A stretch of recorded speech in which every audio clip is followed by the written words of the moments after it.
How are you guys doing this morning? You're awake. It is evening, although I do say that a lot from up here. We do want to thank you for coming out. We're going to be talking about our homeless population in Folsom, and I hope after tonight you will feel just a little bit more comfortable addressing people who are homeless, people you see on the street, who you may see on a corner, or maybe laying on a park bench, or they may have a cart sitting in front of Walmart, and you can tell that they are unhoused. I believe this is an important topic. Our world has a way of categorizing and putting people in categories that unfortunately they have a hard time getting out of. And my experience working with homeless people has taught me a lot. And so I'm going to share some of that with you tonight. And again, my prayer is that afterwards you'll have just a better idea what's helpful, what's not so helpful, and what the shelter is going to look like here when we host it. We've hosted it, I think, 3 or 4 years here before it got shut down, but not here. No. Yeah. So we were shut out with COVID last year, and so we will be able to host this year. So let me start with prayer, and we'll get it rolling. God, we are trying to align our hearts with yours, and that means loving people in our society that the world would say are not worth it, that aren't productive, that don't have much to give, that aren't valuable in the world's eyes. And I pray that we will put on your glasses and see people the way that you do. And God, that we would love people who are sleeping on the streets and bushes and do not have homes, God, the same way that we would love our neighbors that are literally the house over, or the people in our church, or people that we have come to love. So I just pray, God, that we will expand our horizons in that way. And God, we give you the glory for that. In Jesus' name, amen. So the first thing before we even start about some of the practical how-to, why-tos, and all that stuff, I want to give you just a little bit of the why. Why is it, why? Well, actually, before I do that, I do want to get some stats. I forgot about my stats. This will help you get an idea of just what's going on with homelessness. Some of it's nationwide. A lot of it's going to be focused on California. On average, people without homes die 30 years sooner than people with housing. And they are 3 or 4 times likelier to die. Think about that for half a second. 30 years. I don't know if you're aware, but back in the old Western times, like in the 1850s and stuff, the average lifespan of a male was 40 years. I'm 49. I'm already like old man Greg at this point. This is a shocking stat. So it's super important that we try to engage those that are out there, literally adding many years to their lives so they can get help before it's too late. People without home face tremendous barriers to health care. Huge issue. People without homes suffer from the same illnesses as anybody else, but at 3 to 6 times higher. For lack of insurance, safety, and access to care, people on the streets are suffering and dying every day from preventable illnesses and diseases. In California, let me just say this before I actually address this. Even though I'm here to help you understand the homeless issue, and we have homeless people here in our community in Folsom, Folsom per se does not have a homeless problem. If you think Folsom has a homeless problem, you need to go and drive to downtown Sacramento, or drive to San Francisco, or go to LA, where there's hundreds of thousands of people that are not homes, without homes. Thousands and thousands. And so just have a perspective that's accurate to the situation that we have. We still have an opportunity to love those that are in our community, and that's what we're here to talk about, and that's what we're here to do. In California, as of January 2020, California had an estimated 161,000 experiencing homelessness on any given day, as reported by Continuums of Care to the U.S. Department of Housing and Urban Development. These numbers may be surprising to you. I would imagine some of you may think that it's been a lot higher, or maybe some of you think it's lower, but of that total, 8,030 were family households. 11,401 were veterans, which is so sad. People, it's probably way higher. People who have served our country, given their lives, dedicated years and years of service to our country, are sleeping on the streets. It's terrible. We had a homeless guy here in Folsom for many years. I think he's finally found housing. His name is Gary. One of the sweetest dudes you've ever met. He could not find housing. Got to change that. 12,172 were unaccompanied young adults, aged 18 to 24. 51,785 were individuals experiencing chronic homelessness from the U.S. Interagency Council on Homelessness. Youth homelessness is also a major issue in California. The state reported the largest numbers of homeless unaccompanied youth in the nation. We, by far, outrun any other state. A third total. So think about it. For youth homelessness, young people, teenagers, young adults, if you've got that full number, we have a third of them in California.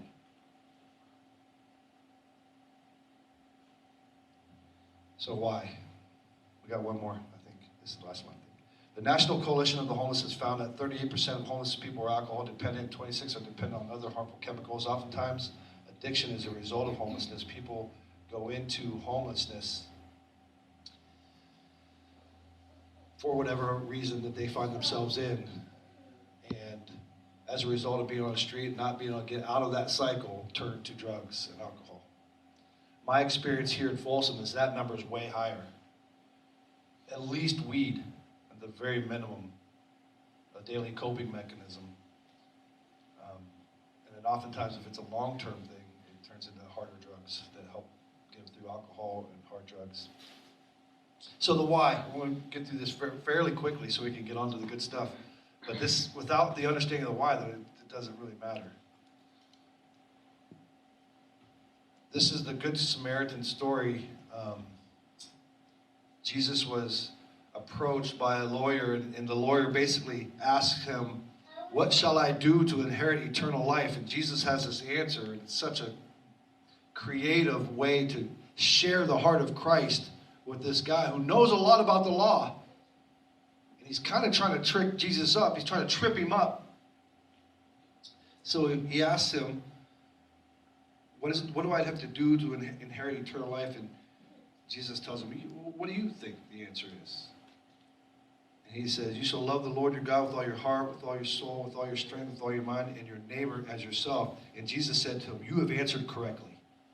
That's the right answer. A+. Go and do this, and you will live. But being a lawyer, being a smart man, he tried to justify himself, so he says, and who is my neighbor? And who is my neighbor? I've already said it tonight, and I tend to like to use it because it helps me put the proper perspective when I'm dealing with people that are living out on the street. If you say the word homeless, that has a lot of connotation to it, mostly negative. It just does. But if I call that same person an unhoused neighbor, what does that do? Well, for me, it reminds me of who my neighbor is.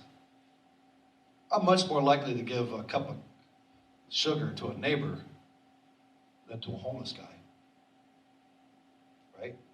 At least if you just take it at surface value. We're going to blast through this, but this is how it goes. Jesus says, and behold, I got through that part. Himself. Okay, get down to the part, you've answered correctly. But he, desiring to justify himself, said to Jesus, and who is my neighbor? Jesus replied, a man was going down from Jerusalem to Jericho, and he fell among robbers, who stripped him and beat him and departed, leaving him half dead. Now by chance, a priest was going down that road, and when he saw him, he passed by on the other side. So likewise, a Levite, when he came down to the place and saw him, he passed down the other side. But a Samaritan, as he journeyed, came to where he was. And when he saw him, he had compassion. He went to him, bound up his wounds, pouring on oil and wine. Then he set him on his own animal and brought him to an inn and took care of him. And the next day he took out 2 denarii and he gave them to the innkeeper, saying, take care of him, and whatever more you spend, I will repay you when I come back. And then Jesus hits him with this hard question. Which of these 3 do you think proved to be the neighbor to the man who fell among the robbers? He said, the one who showed him mercy. And Jesus said, you go and do likewise. Right? Who is your neighbor? So obviously, without getting too deep into the text, the 2 people that came by this, in this parable, this story that Jesus made up, the 2 people that were supposed to know better, the priest and the Levite, they passed by.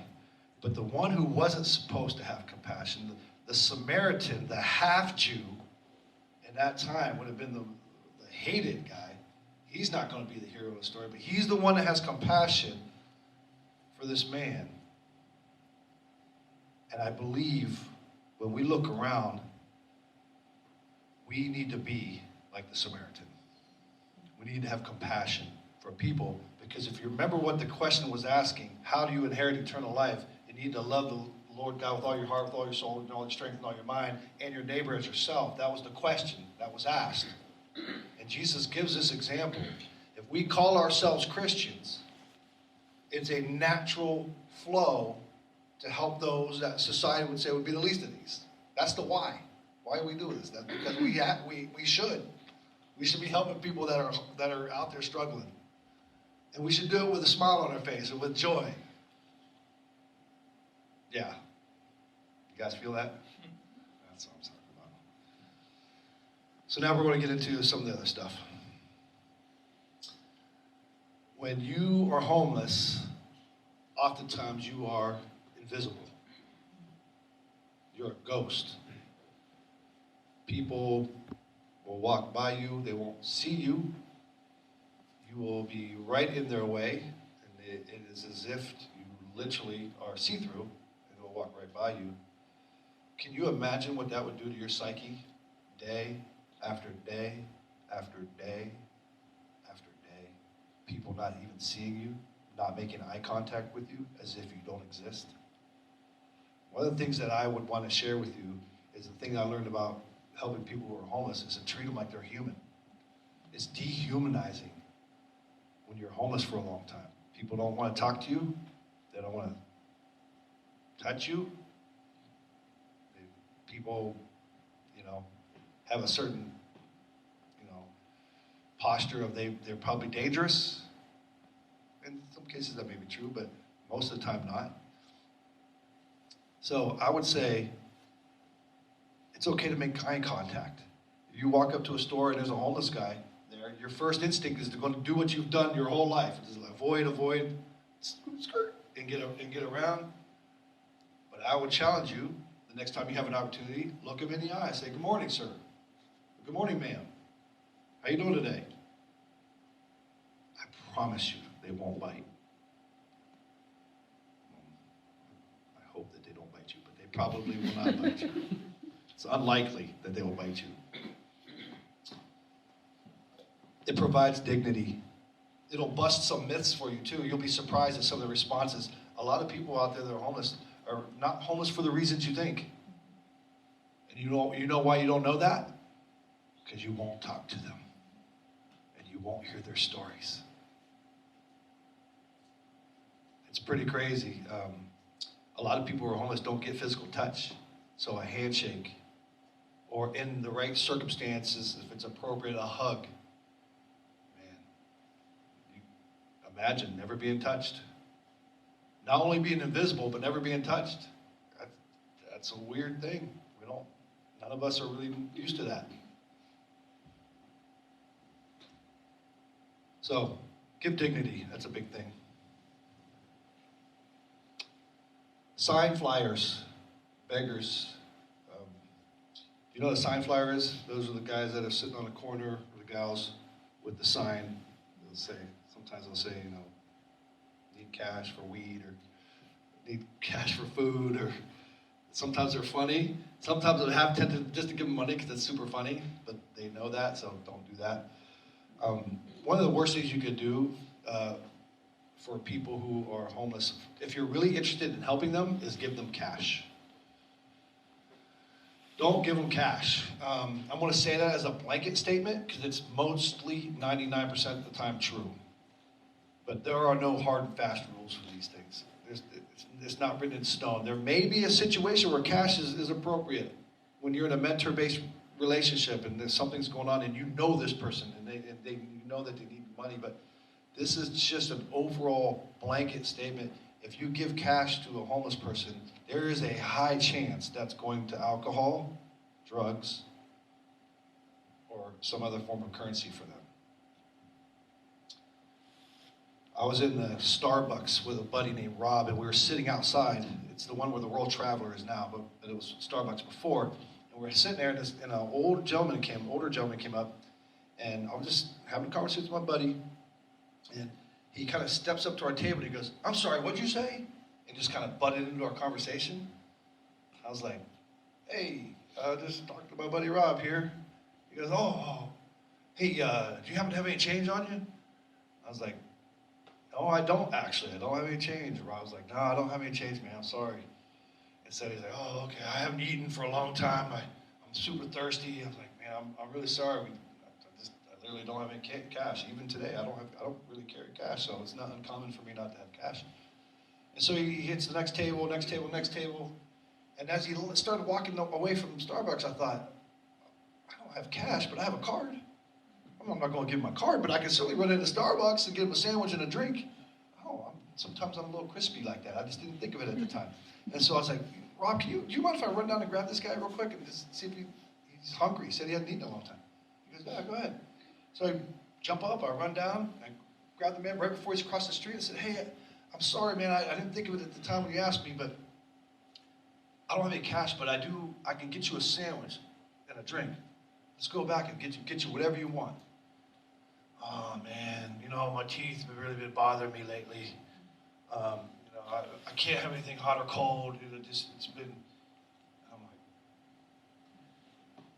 like a minute ago, you were starving and was thirsty. Don't give cash, for the most part. That's a general rule that's pretty good.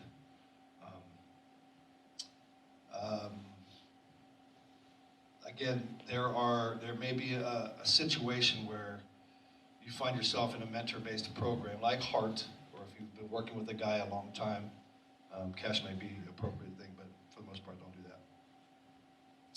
This goes to our hand up versus hand out approach. This is a kind of a philosophy that I think is helpful when you're working with the homeless. When a unhoused neighbor approaches you and asks you for help, whatever that help may be, you can ask yourself a simple question.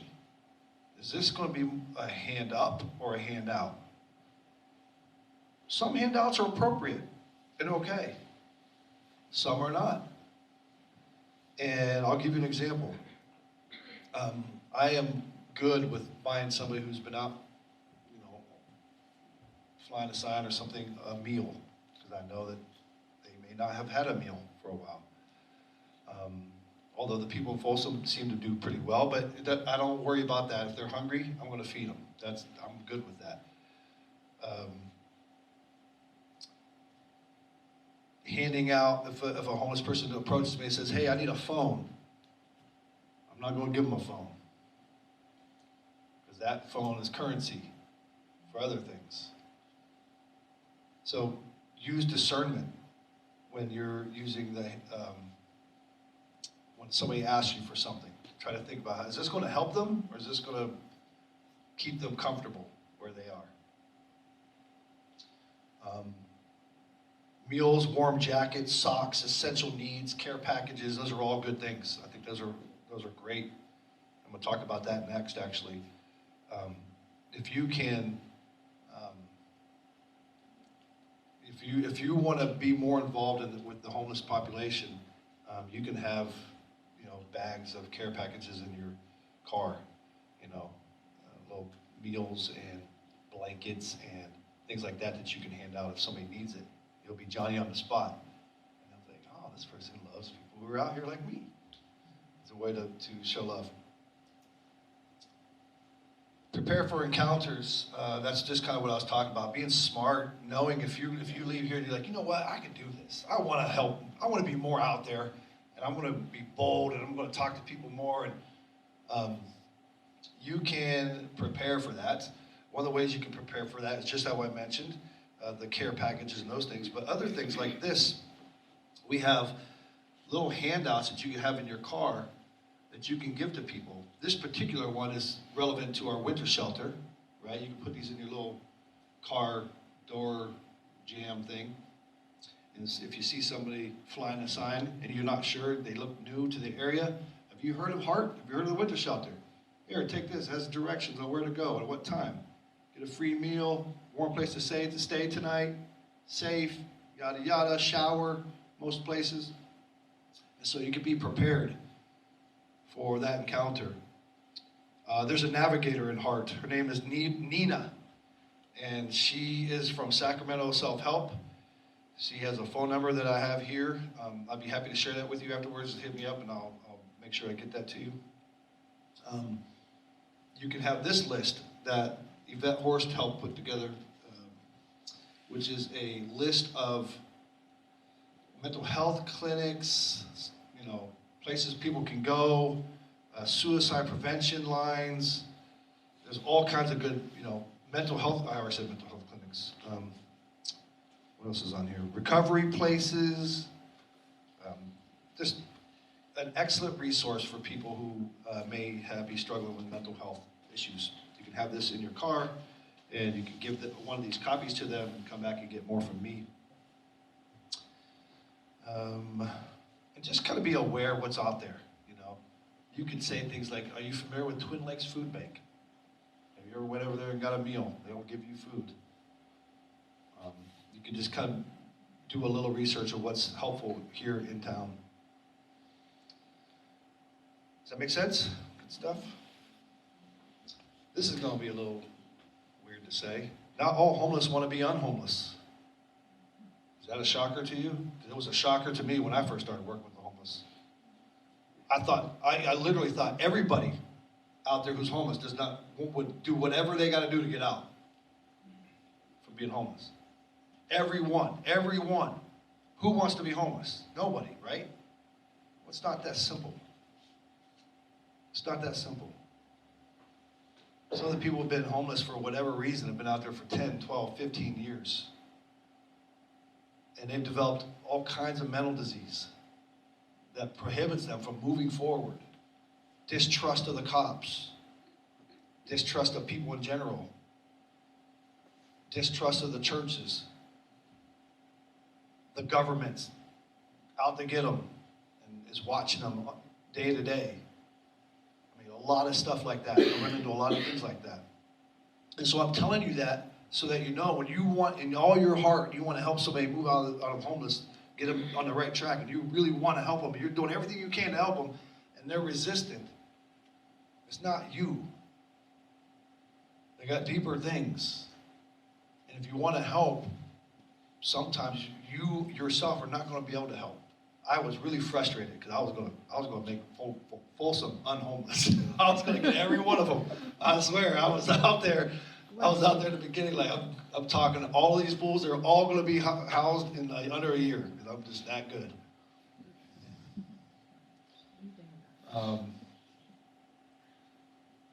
Discernment. There are a lot of those out there, a lot of people out there that want help and can get help. You could be a facilitator to that. But there are some that Heart of Folsom can't help. Because the Heart is a mentor-based program for people who want to come with you. You know, you got a person who's unhoused. They don't want to be unhoused. We don't want them to be unhoused. We work together to create a place for them to be and get a job, get their license, get their ID, get their court stuff worked out, all that stuff. But it's a two-way street. It works both ways, right? Some homeless people are comfortable in their homelessness, and you won't be able to help them. So I'm telling you that so you can skip the 1.5 years that I got frustrated. It's like, you know what Greg said, I got to use discernment when I'm working with somebody, and they're showing me a lot of resistance, that maybe they're comfortable in that, and I should maybe help somebody who really wants help. Or point them to another organization that can help them. You just can't, Heart won't be a good place for them to be, but there are other places that can help these folks. And you can't fix people. I ended up working with a guy named Fred for a long time, and I wanted to fix him because I'm a fixer. I wanted to fix Fred. I wanted to fix everybody, but Fred was really frustrating because I could almost fix him until I couldn't, and that was frustrating. You know, 4 steps forward and then 3 steps back. And so your goal in helping people who are unhoused is to love them where they are and use discernment on how to help and what's appropriate help. Give them dignity, love them where they are, but get rid of this idea that you're going to be able to fix people, because you can't. And if you can get rid of that up front, you'll save yourself a lot of energy, a lot of resources, a lot of time, and a lot of frustration. And you'll still be able to love people. That's what we're called to do. And the big one. Man, is this one hard for us? Don't judge. Raise your hand if you judge people. Put your hand up, every last one. Put your hands up. We do. We can't not do it. I'm telling you. Ryan, you judge people, bro. You do. We do. We do. We shouldn't. We do, but we shouldn't. Matthew 7:15 says simply, to judge not, that you be not judged. For with the judgment you pronounce, you will be judged. And with the measure you use, it will be measured to you. Why do you see the speck that is in your brother's eye, but do not notice the log that is in your own eye? Or how can you say to your brother, let me take the speck out of your eye, when there's a log in your own eye? You hypocrite. First take the log out of your own eye, and then you will see clearly to take the speck out of your brother's eye. We live in a world where if you have money and possessions, you are better. You're better than someone else. Now, we know intellectually that God would say that is not true. But then we walk right out our door, and we start categorizing, we start judging. And so it's important, if you want to get involved with those that are homeless, that we don't judge people. You know, my experience working with some of the people that I've helped throughout the way, I run into some interesting characters. I ran into a guy who was homeless in Folsom here for a while, and he would put black boxes in helicopters and planes. He would be the electrician. He was the guy that would actually wire the black box. So if the plane goes down or the helicopter goes down, they would have the tracking and where it is and what happened mechanically and all that.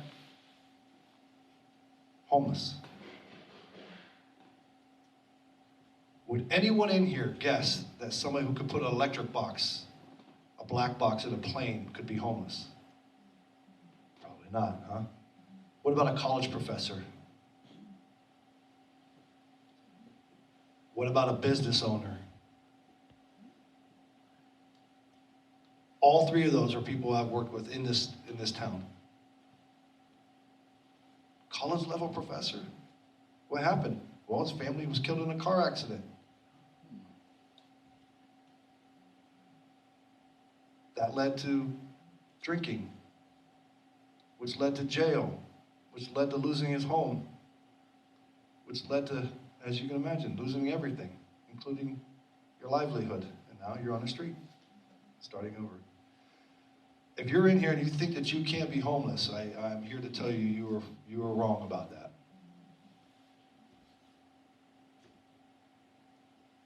This is not an exact equation, but the way I like to tell people is that we are 3 bad decisions or random decisions, random things away from being homeless.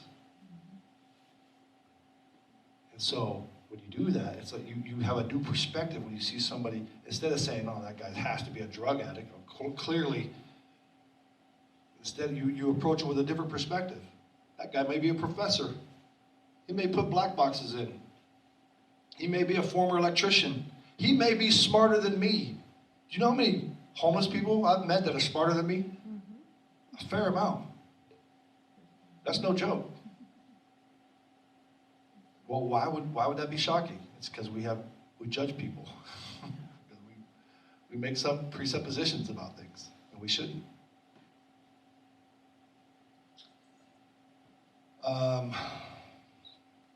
Not all homeless people got there through drugs and alcohol. A lot of times that happened after becoming homeless. A lot of hardworking folks that just had some bad things happen to them that were outside of their control. And that's why it's so important when you give them the dignity of looking them in the eyes and have a conversation with them, you may be shocked at what their story is. And so that's cool. We should do that more. And you're going to have an opportunity to do that more if you are signed up for a winter shelter, because they're going to come in and you're going to hear some of their stories, the ones that want to share. And I think it's a real eye-opener. Lastly, it's kind of is common sense, but again, a lot of big-hearted people made some pretty poor decisions on being safe. So what do I mean by being safe? Well, when you meet somebody on the street and you don't know them, you probably shouldn't give your phone number out to them. I wouldn't give my phone number out to any stranger, homeless or not, right? Being safe, personal addresses, just meeting somebody, not sure what's going on. Protect yourself.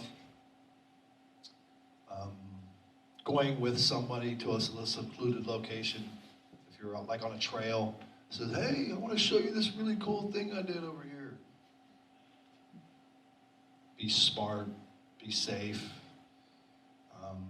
If you're going out and you're intentionally going out to try to find people who are unhoused and to service them or help them, go in pairs. It's just smart to do that. Not even the cops go by themselves, by the way. When the cops go into camps where they know there are camps in different places, they don't go by themselves. They always have a partner to be safe. Why would you be any different? So be safe, be smart if you're out there. Does that mean you can never give your phone number out to someone who's unhoused? That's ridiculous, right? I just told you. There are going to be times where you get to know these people, and you need to know whether they got to that job interview. So you've got to give them your phone number. That's okay, but use discernment, right? Be smart, be safe. I think that's pretty much my general gist of working with the homeless. There's a lot more I could say, but for now, I just want to leave it open to some questions that you may have. If you've got any you're thinking about specifically before Amanda gets up here and talks about the winter shelter here. Any questions about how to address it, what to do, things that may occur? I have a question. Okay. How would you approach, like, when we're going to have them over, here, would you come out and say, how long have you been homeless or unhoused? Would that be rude? Should it? How would you start a conversation with them without making them, right. like Yeah. So I may not be able to do it on the spot, but I have some techniques that make that less awkward. Hey, my name is Greg. What's your name? Joe. All right, Joe. You've been around Folsom long? Oh, no. I just came into town. I was over here in Rancho before or whatever, and they just start talking. And so introducing yourself is sometimes an easy way to do that if you're wanting to have a conversation. I would not recommend walking up on somebody and say, hey, are you homeless? Don't do that. Yeah, introducing yourself. There's some other kind of creative ways that you can do it, Timmy. She said, when they are here, how would you start a conversation? Like in this building? In this building, when we have the listing. That's a different question. Yeah. Altogether. Thank you for clarifying. If they're here, then we know they're homeless. That makes that easy. Then it actually really is easy. I mean, you literally just sit down and say, hey, how you doing? My name's Maggie. You know, tell me about yourself if you don't mind.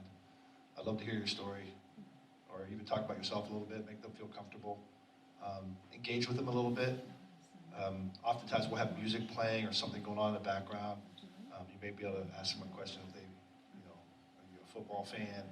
Maybe this time of year of football or whatever. Just striking up conversation like you would do and literally anyone else.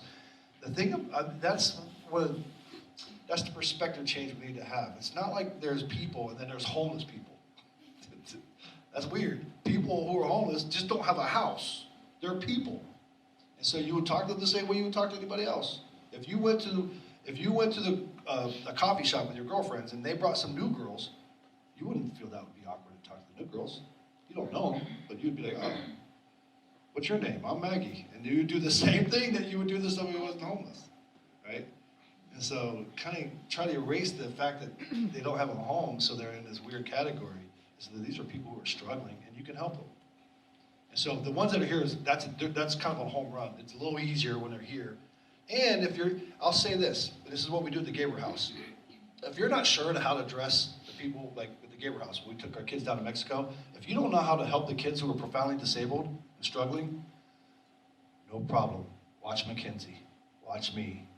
Watch my son. Watch the people who've been down there for 7, 8 years. They'll show you.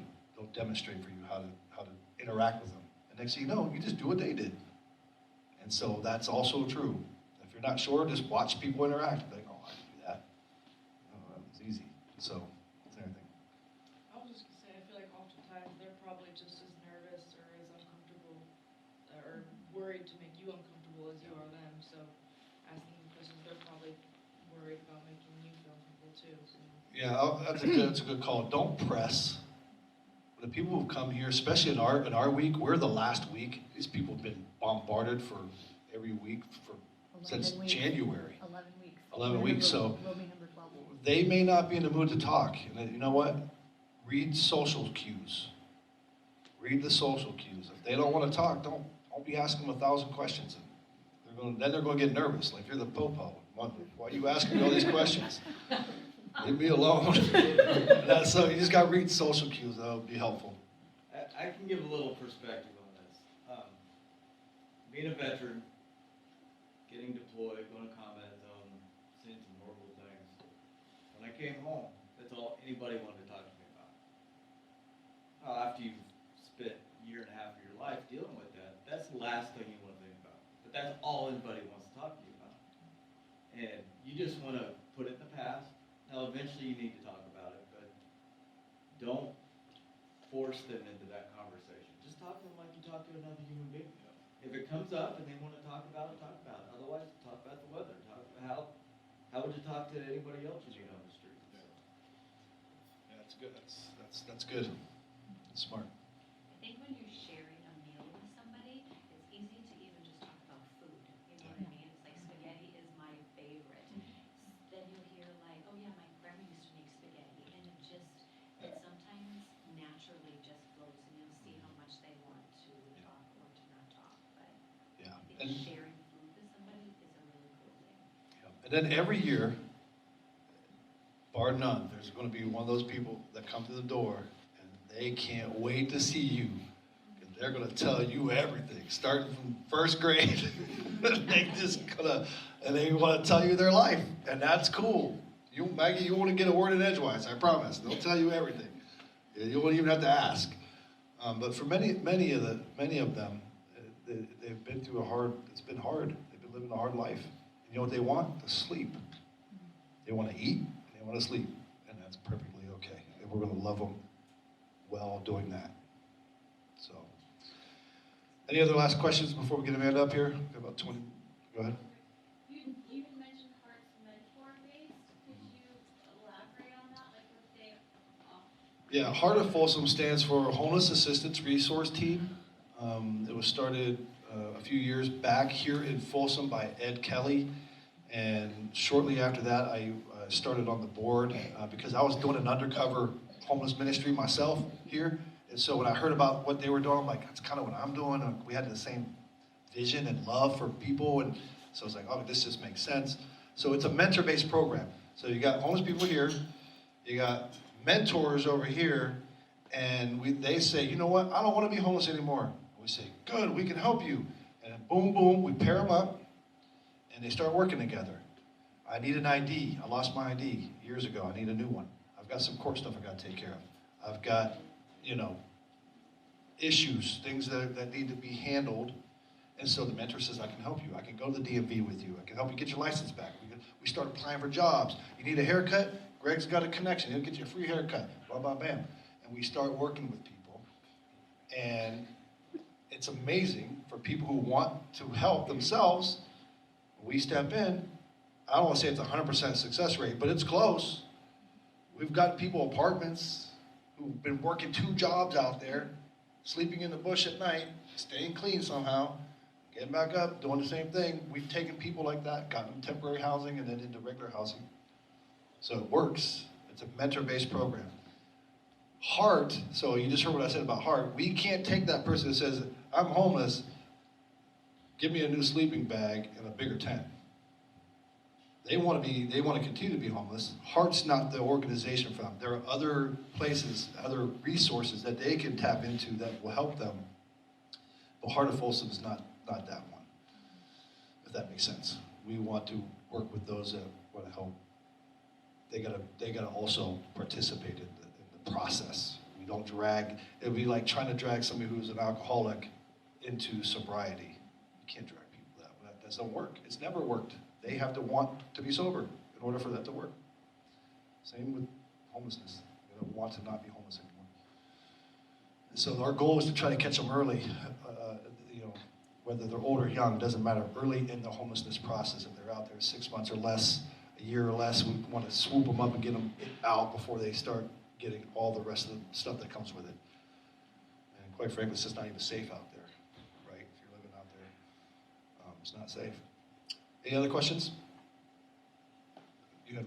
Yeah. You mentioned not to give cash usually, but you also mentioned like the currency. So I was just wondering, even if you do buy items, is there like a do's and don't list? Yeah. So here's the things thanks for reminding me. I wanted to mention it earlier. Things like bikes, phones, laptops, iPads, all currency. They'll tell you a long story why they need another bike, but what you don't know is that's the 4th bike they've had that week, or the 4th phone they've had in 2 weeks. I was helping a guy. He was new into town, and this was when I was kind of young and ripping and roaring and just going to help everybody. And I bought him a phone because he was going to apply for some places that he wanted to have a phone number. So I got him a phone. I see him 2 days later out in front of Walmart. I'm like, hey, I've been trying to text you. What's happened? Oh man, I lost that phone. I'm like, it's been 2 days. What do you mean you lost that phone? Okay, well, I guess I'll go buy another one. Yes, I did. Yes, I did. That's why I'm telling you now. Don't be dumb. That was dumb. I wanted to help the guy. I believe I'm a cup's half full. Want to believe in people. Well, after a few years, you realize that that's not the way the world works. So I bought him another phone. Saw him a week later. Where's your phone? Oh man, I left it at the park. Oh.